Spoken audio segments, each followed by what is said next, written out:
Hello, everyone. Thanks for joining our monthly Get on Track webinar. And in this case, I'm very excited to host Dr.Zulia from FlexBeam, who will discuss with us and share all her knowledge as an expert regarding red light therapy and not only. So we'll look into various case studies. We'll discuss how red light therapy can help us be healthier. How does it work? And I think it will be a really nice session. With that said, first of all, Dr. Zulia, let me welcome you to our webinar. And Thank you very much. You can actually let us, first of all, just give us a few details about yourself, your expertise, your interests, etc. Thank you very much for inviting me for this webinar. I'm really pleased to see the people and those people who would watch video recording as well. I am really passionate about healing. I'm really passionate about using energy for healing, any like physical, tangible form of energy. So I'm super excited to present today because everybody going to just having benefits from it. But my point of the presentation is to look into how does it do it and what it can do for you. Okay. Even since early time, I had the tendency like in technologies. And so since moving to England, I use interactive neuromodulation. That was my step into technology for pain management. And then progress into studying about light therapy. So photobiomodulation was my next topic. And as I was going along and learning about energy having such a tremendous effect on recovering from pain and injuries, I thought it's absolutely vital for me to learn how the energy travels in the body. So I went and signed up for the acupuncture and the TCM course, and I've done 3 years of training. So I did my doctorate in that. So with all this knowledge, what happened next? Seeing in the practice how people, getting better when they come and see me. And I wanted them to take something home, something which they can use at home, like some kind of device, and continue healing process at home. So I could get results quicker. So in this search, I was looking for people who could make these devices, and I came across of the Recharge company. Joined the inventor of the FlexBeam, Arjen Helder, and other my co-founders. And with this goal, we produced our first device, which I want to present and talk today. It's called FlexBeam. FlexBeam using red light. I mean, for me, I would like to start really with the basics, because also when I announced the webinar on the internet, Facebook, etc., there were a few people completely disregarding it, probably not being aware at all of the technology and not being aware of the healing powers that nature, first of all, because we're talking about something that's natural, can actually bring us, and then how we can biohack that tool, light, in order to enhance our health. So, I mean, let's start, if you want, directly with your presentation, and maybe we can start with that. Sure, it's absolutely important. I came across people who saying, laughing in my face, saying, oh, lights, then everybody going in the sunshine would be healthy. And I'm thinking, yes, you're right. Everybody who goes outside, exercises, live life outdoor, a lot healthier than people from indoors. But recently, I came across a paper. It's very, very recent paper this year, 2022. Triple blinded study, crossover study, analyzing lasers and LED technology. And it's absolutely put all skeptics to shame, because it says it does work. it works. The light therapy works. I'm very gladly share with you this paper. It's very exciting discovery. We'll put it in the show notes. First of all, FlexBeam. What is FlexBeam? It's a personal, targeted red light device. Yes, so it produces red lights, but actually red light is a common name, including red and infrared lights, but the delivery is via LEDs. So this light has benefits for your health. Through this presentation, please understand that I cannot give you personal advice about your particular illness, yes, because we're talking about just application of light generically. So what is light? As you could see, it's a part of electromagnetic spectrum. You could see it on the left. And visible light is a tiny, tiny spectrum. And within this tiny spectrum, you see different colors of lights, but also you have UV spectrum of light at the beginning and infrared spectrum in the end. So all this collectively, it's called photobiomodulation, or using light in this particular spectrum at the very low power, okay? So low power, because you know laser technology could be used to burn and cauterize, and they do it in surgeries, they use it, or in aesthetics, they use very strong lasers. But here we're talking about photobiomodulation as a very gentle stimulation with lights. So red light therapy, it's a subset of this umbrella name. And red light therapy includes typically here at the bottom, you could see spectrum of red and near infrared, or red and infrared. All of it's collectively called red light therapy. So what do you need to know about red light? That it's infrared light, that it consists of 3 bands. So near infrared, mid-range, and far range. You could see it here, near, mid, and far. And the reason I want to bring to your attention is because they have slightly different physiological impact on the body. So photons of red and near-infrared lights directly stimulate mitochondria in the cell. And we talk a little bit more about mitochondria in a minute, but it's basically organelle which generates energy. Most people who attend this webinar would know about that. But if you talk about light which is in the mid-range and far range, the primary absorption is actually happened by water molecules in the body. Therefore, if you use the lights mid and far range, it's used typically in saunas where you heat your body. So effectively, you walk into the cold room, and you know, heaters have same principle, infrared heaters. But your body gets hot because the energy passed to water molecules.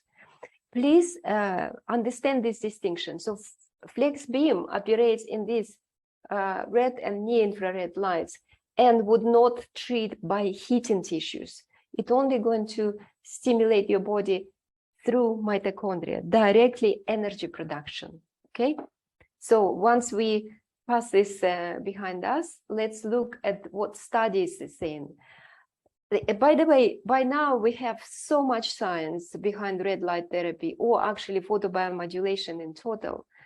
So this number of searches will be updated daily. But I tell you recently, if you use Google Scholar, you find the articles on red light therapy. It's over 3 million articles, and many of them about benefits of light.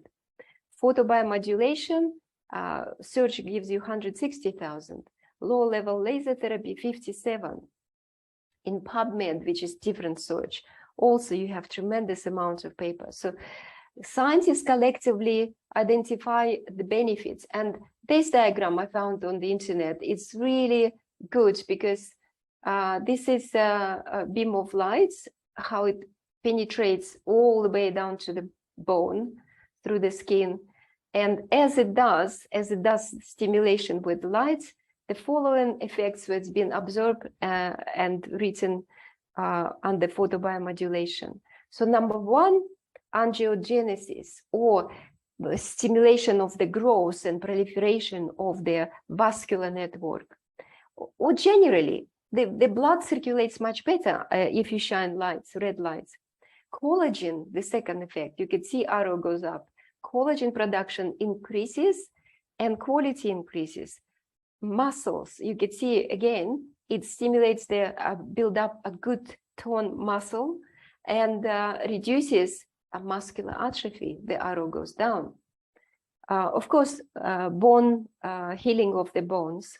You know, probably in my time when I studied medicine already in, you know, ex-Soviet Union, they used to first come up with the lasers, and they were used specifically to treat fractures. So many years passed since, and now we know not only fractures, but also, look at this, stimulate production of the cartilage cells. How important, because people nowadays have problem with joints, right?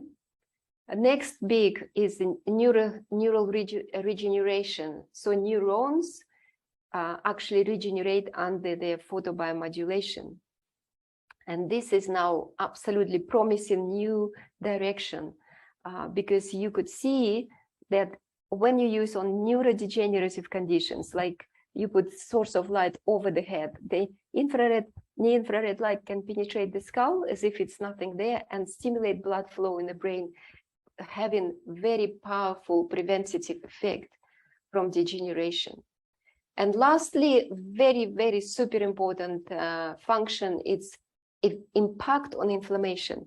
So red light therapy and photobiomodulation actually reduces inflammation and at the same time stimulates immune response. Okay, so these two very important mechanisms we'll look a little bit later. So now talk specifically to red light therapy.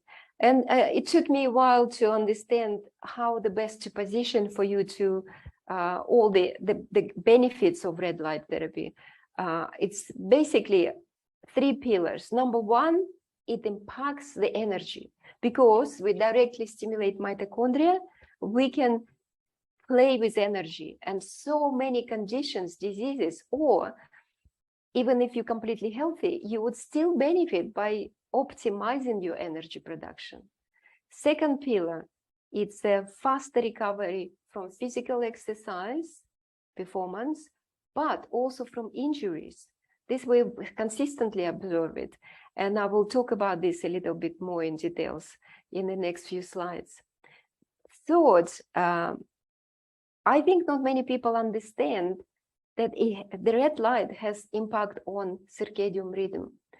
Since ancient times, remember yogis in India, they used to stare at the sunset or sunrise, and they say we harvesting energy this way. It's really, they were on something, because what scientists discovered now that red light particularly stimulates melatonin production. And melatonin is a hormone which typically associates with this better sleep, but in truth, it's the most powerful antioxidant and engage in DNA repair. It's super important for us to stay healthy, to use healthy exposure to red and infrared lights. So let's talk about energy. It's my absolutely favorite subject. Why? Because I think we never been taught to understand the energy in the body. I mean, most people understand energy through calories, like how much I eat chocolate and how much I have to go in the gym and burn this off. Yes, you know, that's what people understand. That's energy concept. But in truth, we kind of look at, again, our body in total isolation. And we shouldn't, because we are part of nature.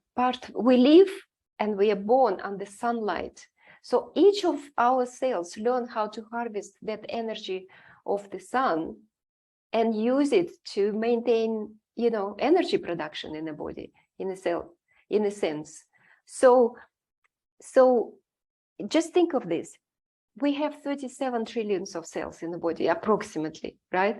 Each cell makes 100,000 operations, chemical operations in a split of the second. How much ATP, how much energy you require? Tremendous amount, yes. And if you just think of what I eat very little and that is my energy, it's not. So we learn how to harvest this from the sunlight. So look at this, some cells, they absorb light, and this happens just like solar panels. You know, solar panels have photosensitive stuff, which absorbs light and converts into flow of electrons. And that's how we power our homes. So in a very similar way, we power our body. So in our particular, with the FlexBeam, in our particular mechanism, we talk about mitochondria. Inside mitochondria, you have cytochrome C oxidase. It's an enzyme protein, which also is a pigment.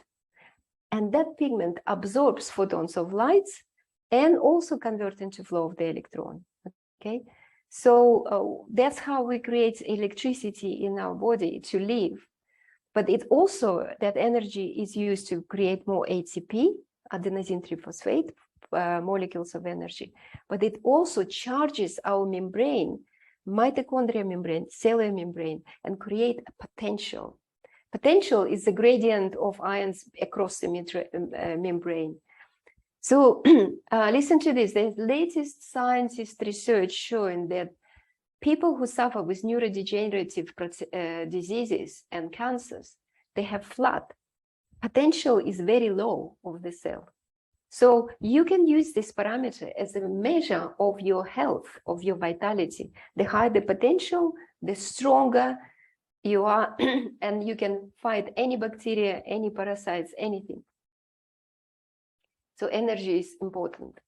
Now let's look about how red lights act on the producing faster healing. So number one, we need to understand how body naturally heals. And then we can plug the device or other modalities to support this process. So naturally, body heals roughly, I would say, in 3 stages. First, the body inflames. Second, the body produces temporary scar, and then the body remodels the scar. If we talk about any tissue in the body. Why body inflames? Well, because when you have damage to tissues, disintegration of the tissues, yes, there is no blood supply to it. Yeah, it's interrupted. So the body wants a lot of blood there on the side. And that's inflammation happens when lots of breakdown, energy production, and blood comes to the site of the injury. And then lymph comes to the site of the injury. And lymph is really important because it cleanses that wound or broken parts, broken cells. And so for this process, basically for inflammation, you need presence of blood. And when you shine red lights over the injury, that's what you're going to do. You're going to stimulate flow of the blood, but in a controlled way, because you don't, it's also reduces inflammation. So it gives blood, which brings oxygen, nutrients, but also reduces inflammation. So really, really effective. So you can use FlexBeam at the stage of inflammation. And it's typically, you could see, it's a short-lived stage. It will replace by second stage of the repair at a lot broader, up to 4 months time.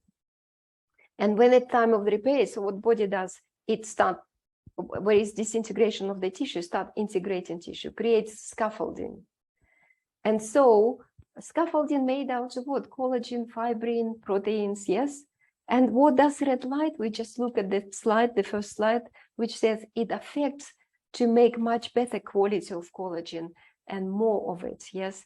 And you could see here, red lights scientifically proven to stimulate quality of collagen, and it's remodeling from number 3 to number 1.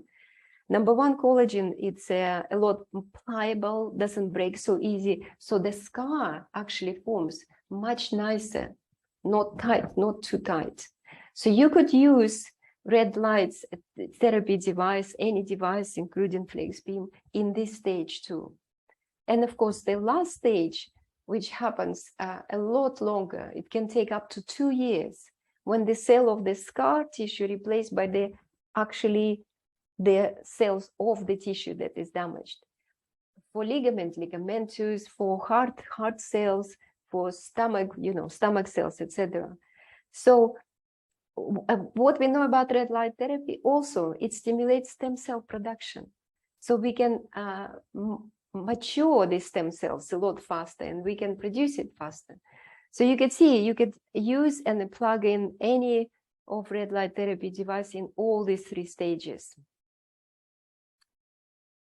So now let's discuss why we talk about the red light device, FlexBeam particularly. So you're probably familiar with, there are lots of handheld lasers, handheld LED devices, yes, and then there are some panels, and panels also very good. I mean, they're stuffed with LEDs. All of this is good, but the key important element whenever you look at any red lights therapy device, yes, you need to know the dose. When you read any scientific paper, some paper said, oh, this is so effective, and another paper said, oh, this is rubbish, it's not working. It's because there is no dose. Like it might be too weak or too strong for the body, right? So the dose is super important, but the dose can happen when you know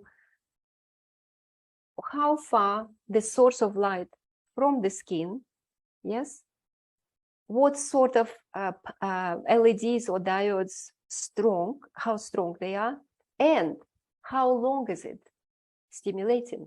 So these 3 parameters are really important. With FlexBeam, we know all 3 parameters. We know how strong LEDs, we know it's right on the skin, and we know it runs for 10 minutes. So we calculated the dose in each of the program. There are 3 programs, so it gives you right dose of stimulation. But also, super important to target. I mentioned about panels, which are great device. I really, really like them. But with the panel, it depends how far you stand. Then you have to undress, you have to wear goggles, yeah, and lots of inconveniences. With this FlexBeam, you just put it on the body and you target. So the energy is not dissipating. All energy which generates goes inside the body. So you target, for example, over the shoulder, and you target 3-dimensionally. So you have beam coming from 3 sources of light. And everything goes in the target tissue. And you also target by using 3 programs. So you have program 1, primarily red lights, which means all the energy will be absorbed in the skin. Yes. Program 3, opposite. It penetrates the skin because it's mostly near-infrared light. So it goes all the way, we measured up to 10 centimeters inside the body. So you target for deeper joints and everything. And program 2 is a mixture. So whenever you don't know what to do, you can always put on program 2 because it's both red and infrared light. But program 2 is also give you different frequencies. It sweeps through lots of happy and healthy frequencies, which our body needs. Our inventors also made it to understand physiological impact of lights. Like when we wake up, we're exposed to red light. Then through day, we go to the broad, bright daylight, yes? And then in the evening, again, exposed to red light. So each program, it goes through this modulation in power, modulation in frequency. It's really quite a complicated device, actually. So as you know, with LED technology, the lights oscillates within the range, yes? So in red, for example, with our device, it oscillates between 625 to 635 nanometers. And in infrared, between 800 to 830. So the energy is dissipated. And so it actually kind of applied for the area of the body. When you talk about lasers, lasers much more tight. They're typically monochromatic. If it's 635, it's just 635, but the whole energy goes into that. And often lasers class 3B, 3A, 3B, so quite strong. So with lasers, you need to have a proper training. You need to hit the spot right, and you need to wear goggles. So bear this in mind. And with LEDs, it's just ever so easy. Just throw it in your backpack, go somewhere in nature, and you treat, and you don't worry about that. So it's portable, and it's work on batteries for about 7 sessions. Would be going easy. Or you can plug it in and work whilst it's plugged in as well. So it's basically a very convenient device. Very briefly, this is to all, I would say, most physiotherapy modalities or lights or electricity, most of them would have very similar contraindication. Contraindication means when you shouldn't be using it. If somebody has very obvious cancerous tumor, do not put it over the tumor. You can use everywhere else in the body, but not over the tumor, because it stimulates blood flow, and it could assist this way for tumor to grow. Again, with endocrine organs, particularly when we talk about thyroid gland and testes, so this you have to be careful as well. They're very close to the surface, and so you may be using it, but please use it with my guidance at least, or guidance of the professional. And of course, when somebody is hemorrhaging heavily, you don't use the device. So on a fresh, very, very fresh trauma, when you're still bleeding, do not put the device, okay? Right, very briefly, let's see, I already talked about the programs, but you have this button when you turn it on. It's very straightforward. It's on. After a few seconds, you will see this button will highlight 1, 2, 3, and then you choose one of the programs. And each program lasts for 10 minutes. But for you, it's you in charge. So you say, oh, I need collagen, so use program 1. Or I have small joint problem, put program 2. Or I have very deep, like sciatica or knee, worn out knees, use 3, okay? Dr. Zulia, can I ask a couple of questions? I actually have one particular question from your previous slide, which said that if you feel heat, then you have some sort of light sensitivity maybe, and then you should stop that particular session. Can you maybe clarify that a bit more?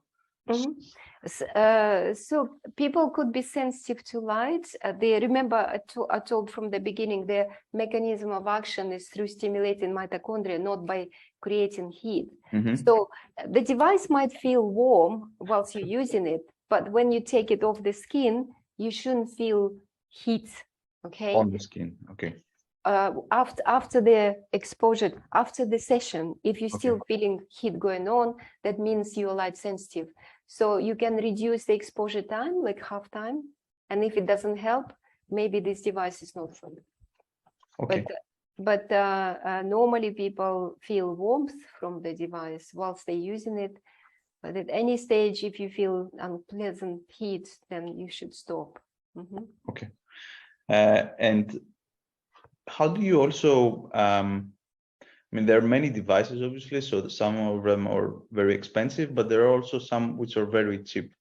So you could find probably also with 50 euros, etc. Some, I mean, at least they go with a brand of red light therapy. So what is typically the problem there? I guess it's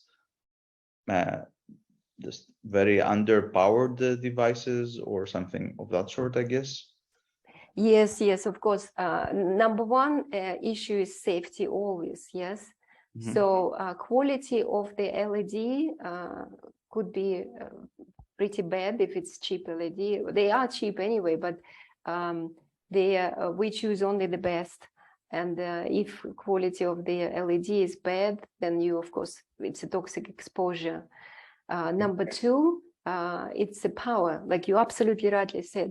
You know, the reason why FlexBeam is so successful, in my view, personal view, is because it's like a beast. It's very strong. But this power is necessary because we are human beings. We be big.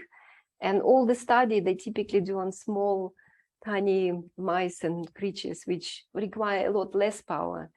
So I think when you see this cooling sinks, that means it's powerful. If you see device which has LEDs, which doesn't have, that means it's very weak. And would it do effect? Maybe some of them do effect, but it depends what you're trying to achieve, right? If you just want to a little bit to stimulate skin, maybe it's good. And I know aesthetic devices, they typically low power.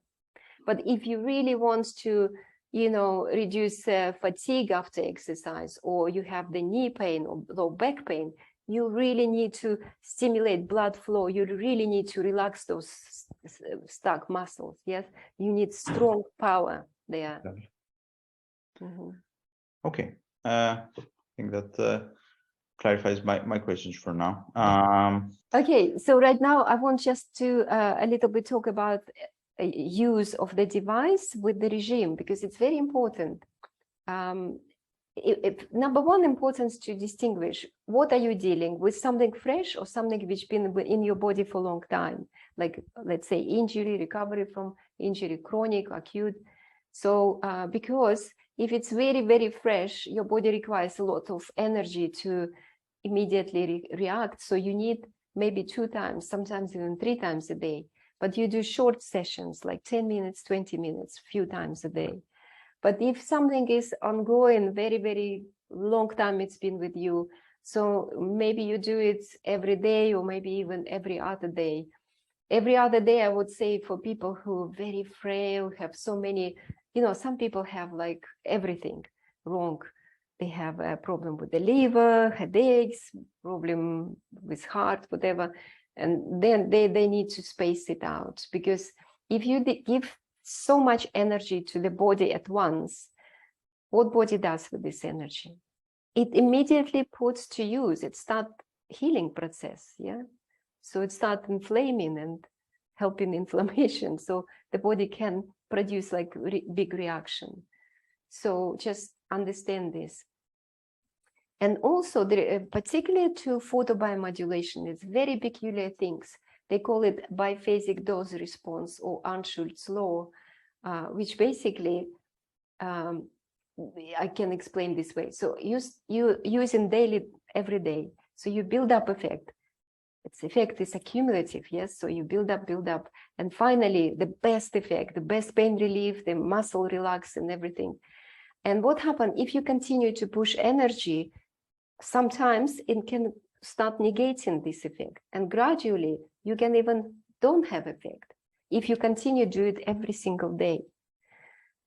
So I came up with this proposal to you. So if you use device every day, Monday to Friday, and have the weekend off, you kind of hovering somewhere here before you tipping over into negative, yes? So that little break will give the body time to assimilate that energy, put it into practice, and hopefully to avoid this. But of course, everybody is different. So if somebody wants to use every day for 2-3 weeks, that's fine. So in this case, the guide would be like when you suddenly stop getting results, you know you're here. So you just make a break and then you're back again on the horse, okay? So if this understood, you will be always getting results with your FlexBeam. It's as with everything, right? We need to find the right balance and listen to our body as well. Yes. I totally agree. And with energy, it's like, it's the same. Yeah. So third question, where do we put the device? Very straightforward, very straightforward. Where the issue presents itself, that's where you put it. And if you don't get results by doing this, then additionally, you can also to use supply blood vessel, because remember, when we stimulate with near-infrared lights, like say over the blood vessel here, we can actually go through the skin and stimulate blood itself.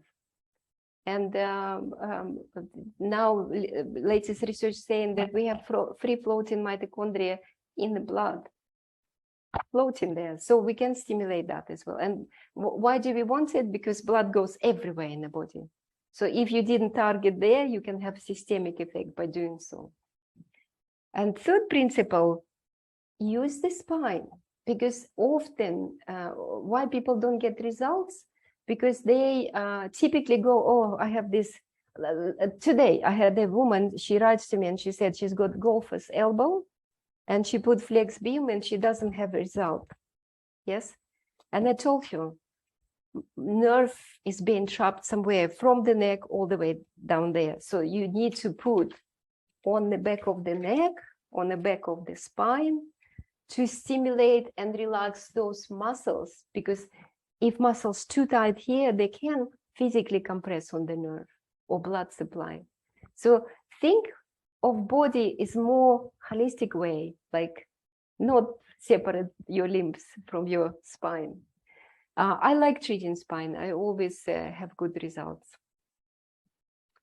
Okay, so more protocols, they actually all on the support websites. You can click on this link and you can see it on the web. By the way, I share with this presentation with you. Okay, great, thank you. And this just examples, because people need to have an idea how we use it. Yeah? So for example, for energy, everybody wants energy.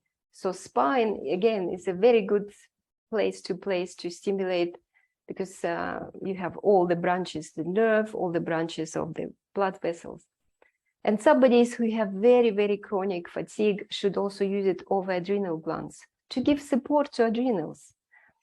I absolutely like using over the stomach, because stomach is our factory. We make all our enzymes, proteins, neurotransmitters here in the stomach.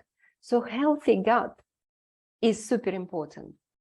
And also the recent study tell you that microbiome is light sensitive. You can stimulate your good bacteria by stimulating the stomach. Periods are very, very effective for periods, because often periods in women associated with the massive spasms in the pelvis. So imagine you give lots of energy and you repolarize muscles and muscles relax. So it gives tremendous amount of help for women. Now, a little bit about fitness, using in fitness. We did our little study. In a minute I share, and we discovered that 1 hour before or after workout is actually beneficial, and you use it on the muscles which you're going to use the most. 2 devices. I used 2 devices. Is actually my preferred method, because in half an hour you covers everything what you need. I even used 3 devices. It's still fine. The body can take it. Yeah, and you can target specific areas on the body post training if you have weakness. Like people with Achilles tendon should take care before and after their sessions there. Now let's talk about case studies. So this case study, I did it myself. So from first hands, you can learn. I want you to evaluate what's the effect on of FlexBeam on pain. So I took any type of painful conditions. And you can see at first they come to clinic 3 times a week. And we used 30-40 minutes session with them, placing over their area of pain. And we took their score of pain between 0 to 10. In average, all the people, 5.9, almost 6, yes. And within 3 weeks' time, it's become 1.5. Very good result, yes. But then COVID happened, and so people couldn't come to the clinic. So we used to send them. Self-perceived, right? The score. Yes, so yes. Based on a questionnaire, I guess. Yes, it's a personal perception. Yeah. Okay. They were given the visual, like a ruler, and they'd say 0, 10, okay. And they would on the ruler choose. But for the second group, there were people using at home. Under my guidance, they use it at home. And typically it was also 3 weeks, yes. But there were a couple of people which I'm going to present with fibromyalgia, and these people took a lot longer, not 9 weeks, yes. But we also got the result. So in average, altogether, these two groups, it's basically from 5.9 to 1.48 in mostly within 3 weeks, 4 weeks. We got this result, which is very good. It's basically constitute to 75% of the improvement, and we analyzed 50 of the cases. And was there anyone who reported? So what was the variance of this? So was there anyone who reported no improvement, for example, or? Yes, there were people who reported no improvement, but not many. Okay. One or two, I can recall, yes, but majority of 50. Okay, so some people, 58. my thought was actually that then some people actually may have completely reversed their pain. Yes. So if there were some people who did not have any improvement, then there are some people who had zero pain afterwards. Yes, yeah, there were people having zero pain after first session. And this guy, he gave us testimonial on the website with neuropathic pain, believe me or not. And he said he couldn't believe it. He got up and he said, for 5 years, I never lived a day without pain. I'm pain-free now. And it was shocking for me because I was thinking neuropathic pain should be difficult, But he eventually bought the device. He self-manages, but hardly any pain. He recovered. It was very fulfilling to hear people's story. Okay. Yeah, next case, talking about sleep case, and that's where we discuss the circadian rhythm. So circadian rhythm is basically rhythm when you sleep and when you wake up, yes? So the major conductor of this circadian rhythm is melatonin hormone. But you should know, I mean, not you, of course, but the audience, I mean, you should know that circadian rhythm closely linked with the release of hormones in the body. So, for example, testosterone is released at 10 a.m. Estrogen is released in the afternoon. The leptin, ghrelin released before food, after food. And it goes into circadian rhythm like a clock. So if your circadian rhythm is out, then your hormones are out. And when your hormones are out, people become diseased. So to me, the discovery that melatonin is a major player in this is just so important. And using the device on a regular basis, you can actually restore this. And this case proven to you. So this guy, 34 years old, for over 8 years suffered with insomnia. And I took we sent the lab test saliva melatonin. So you could see it here, yes. So he was high in the morning, which means he couldn't wake up, and very low, if you continue to draw this line, very low at night. So he was awake at night. So he's completely upside down cycle. So he received 3 weeks Monday to Friday treatments, active, in 4 placement, like I showed you in the protocol. And 4th week, he was doing every other day. And after 4 weeks, he had 1 week off. In 5 weeks, we retested him again. And look how beautiful. He starts sleeping. He just starts sleeping completely. It's gone back to normal in the morning and it raised at night. So he was full refreshed in the morning and sleeping at night. But most interesting about this case is that I checked on him 9 months later, and he said he didn't have the device, he didn't buy the device. So he said he's still sleeping very well.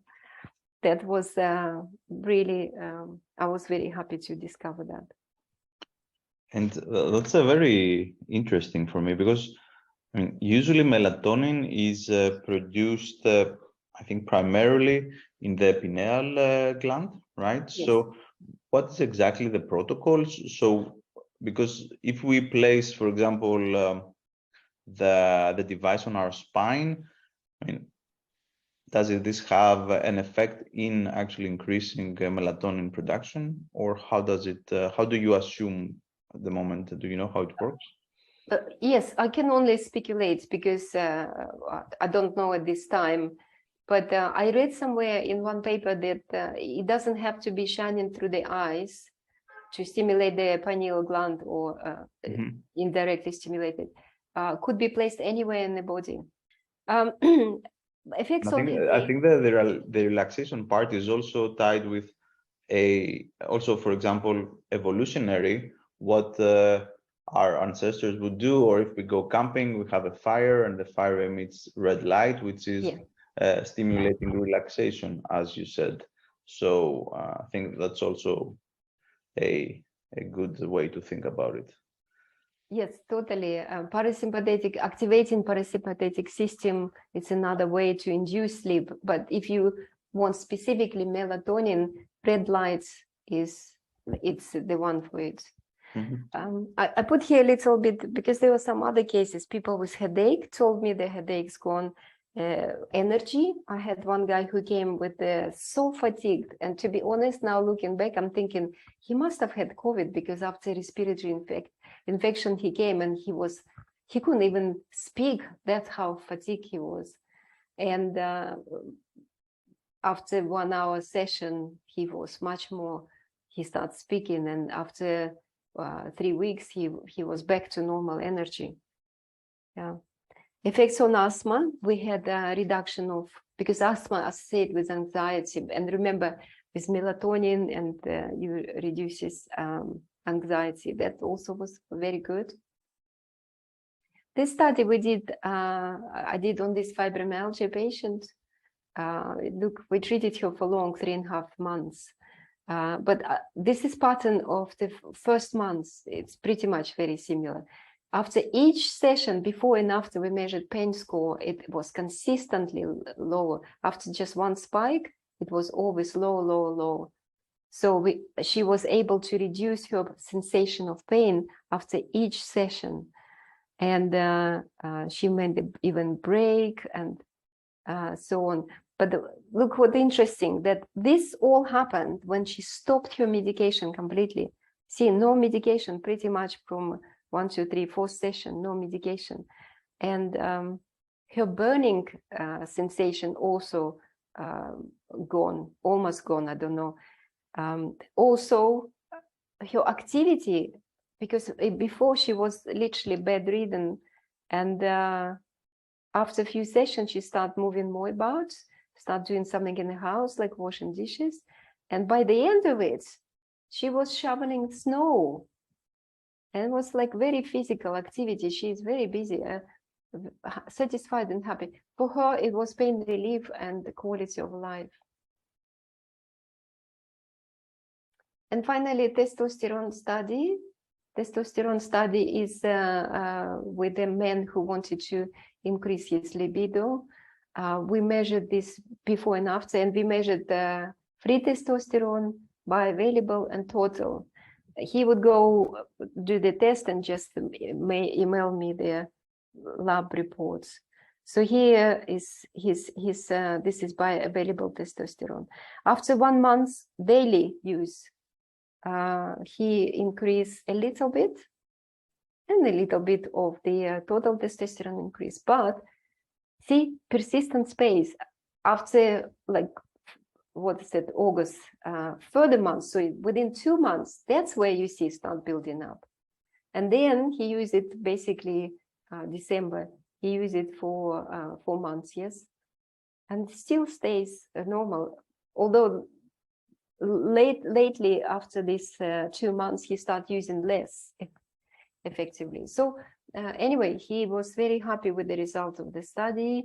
His libido came back and he felt really good with that. Oh yes, one more study is on the performance.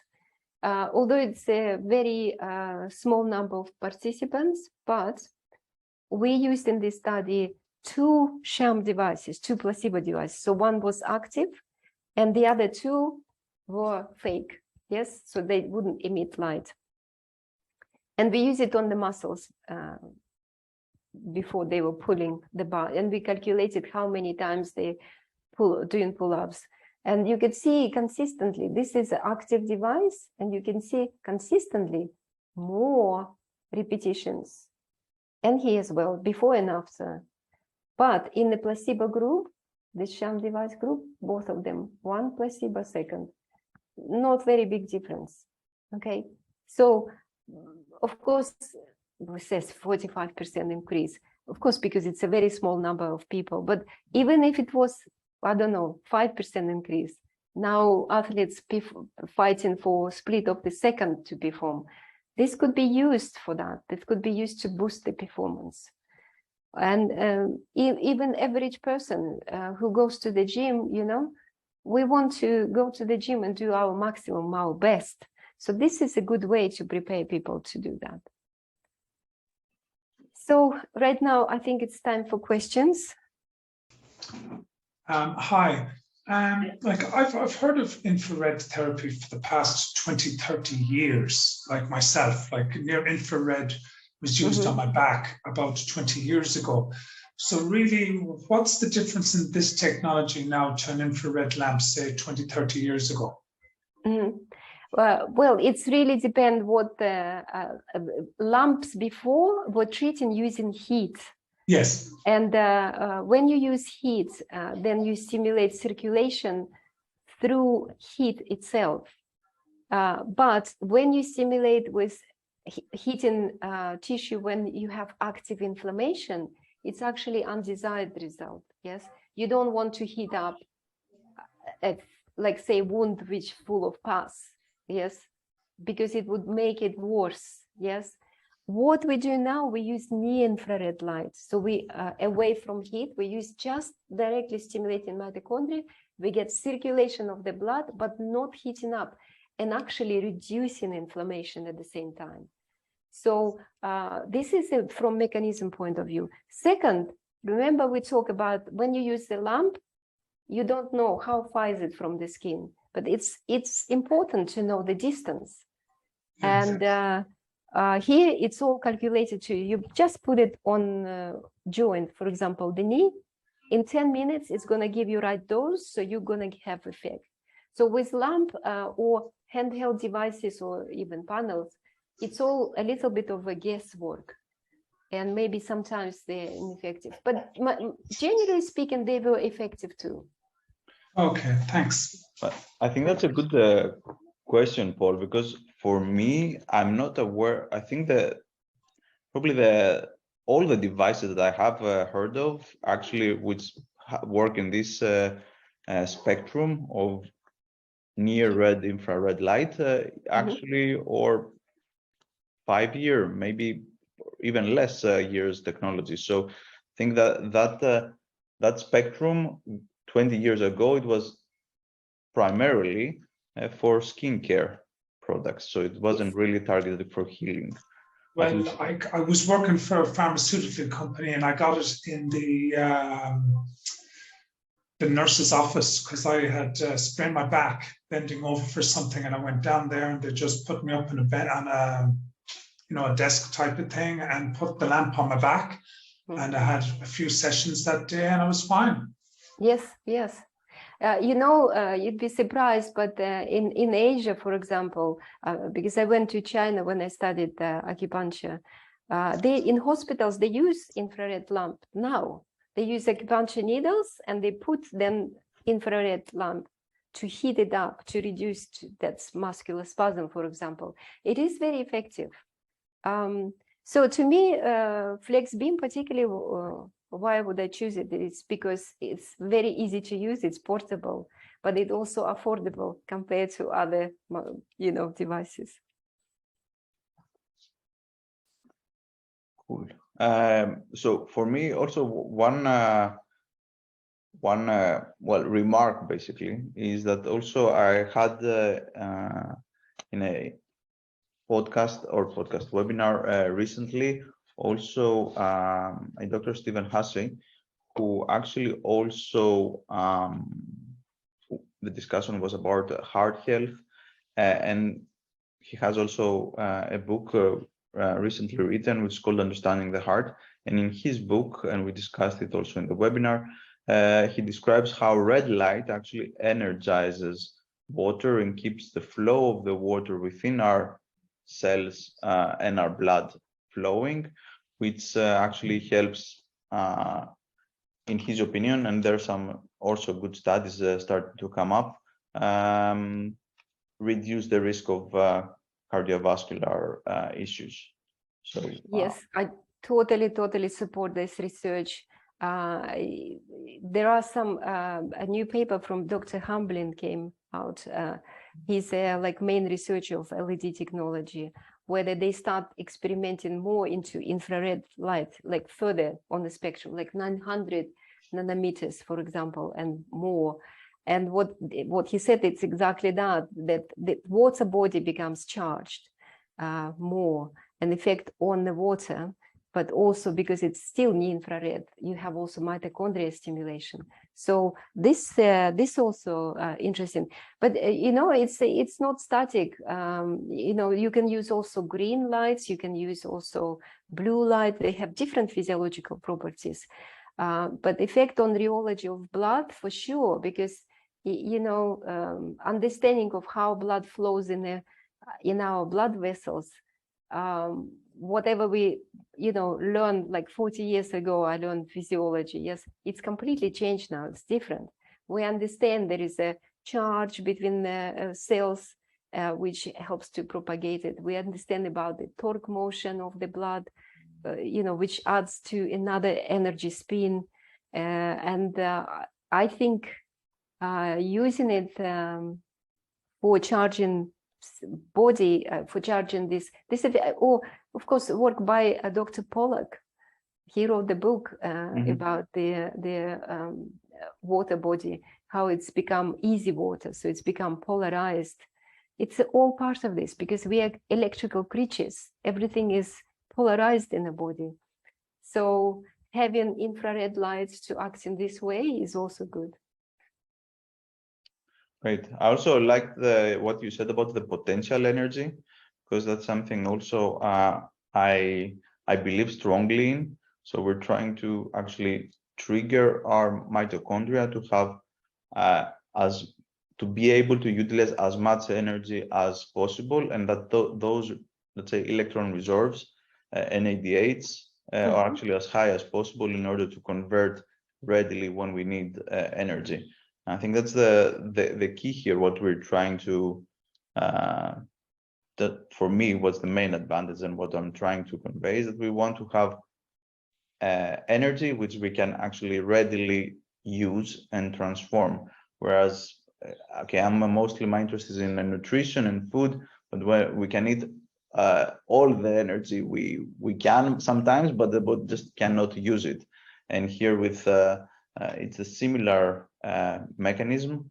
Thanks, Paul. Bye. It's a similar mechanism whereby we're trying to upregulate our energy production system.